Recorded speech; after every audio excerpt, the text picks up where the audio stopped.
नमस्कार दोस्तों, आज हम बात करेंगे मेवाड़ के उस योद्धा की जिसके नाम से अरबी आक्रमण थर-थर कांपते थे, जिसने गजनी तक हमले करके गजनी में 10-15 बार हमला करके गजनी को थर-थर कर दिया था।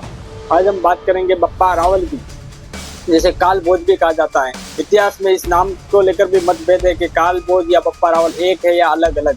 तो आज हम बात करेंगे इस महान दोस्तों, आज बात करेंगे काल भोज या बप्पा रावल की, जिसके नाम से अरबी शासक थर-थर कांपते थे और उसकी सेना भी थर-थर कांपने लगती थी और जिसकी वजह से ही भारत कई वर्षों तक सुरक्षित रहा। तो आज बात करेंगे हम बप्पा रावल की।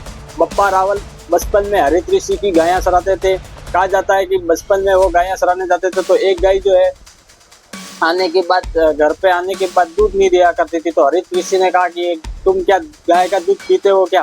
तो अपने बप्पा रावल कहते हैं मैं तो नहीं पीता। तब बप्पा रावल दूसरे दिन जाकर देखते हैं तो गाय जो है शिवलिंग के ऊपर जाके अपने आप उसका दूध जो है दर दर करके गिरता था। तब बप्पा रावल असंभित हो गए और हरित ऋषि को बुलाया तो हरित ऋषि भी देखकर हैरान हो गए और हरित ऋषि और दोनों शिव जी के भक्त थे। तो बप्पा रावल के पिता का जिस दिन बचपन में हुआ था तब वो हरित ऋषि की गाय चरा कर बड़े हुए। तब हरित ऋषि की मृत्यु का समय आया तब हरित ऋषि ने काल भोज को कहा कि आप चित्तौड़ पर जाकर शासन करो। तब बप्पा रावल चित्तौड़ जाते हैं और 712 में चित्तौड़ पर शासन था मान मौर्य का। तो वहाँ से कुछ मंत्री बप्पा रावल के पास सहायता के लिए आते हैं क्योंकि सिंध पर आक्रमण कर दिया था मोहम्मद बिन कासिम ने और सिंध के बाद सीधा उनका आक्रमण चित्तौड़ पर ही होने वाला था। तब बप्पा रावल ने उसका सामना करने के लिए अपने हर क्षेत्र के राजाओं को इकट्ठा किया, इसलिए उनको उपाधि राज दी गई। और चकवे यानी चारों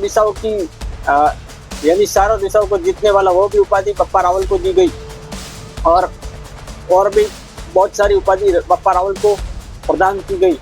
बप्पा रावल ने अपने जीवन में गजनी में पर आक्रमण किया और वहाँ पे भी अपने भांजे को बिठाया और आते समय रावलपिंडी जो पाकिस्तान में पड़ता है वहाँ पे अपनी सेना को ठहराव किया, इसलिए उधर का उसका नाम रावल और पिंड पड़ दिया। पंजाब में पिंड यानी गांव होता है और पिंड और रावल यानी राजा, तो वहाँ पे रावलपिंडी नाम पड़ा, वो बप्पा रावल के नाम पर ही पड़ा। बप्पा रावल ने अपने जीवन में कई युद्ध लड़े जिसमें वो ज्यादातर युद्धों में विजय हुए और भूल वंश की स्थापना भी बप्पा रावल ने की थी।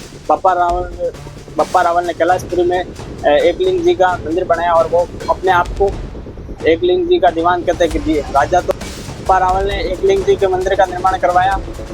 बप्पा रावल ने मेवाड़ में सूर्य मंदिर का निर्माण करवाया। वहाँ बप्पा रावल ने सूर्य मंदिर का निर्माण करवाया। कालांतर में वहाँ पर बाहरी लोगों के आक्रमण के कारण वो मंदिर ध्वस्त हो गया। तो वर्तमान में वहाँ पे कालिका माता का मंदिर है। बप्पा रावल के समय मेवाड़ एकदम संपन्न देश था। वहाँ पर 115 ग्राम के सोने के सिक्के मिले।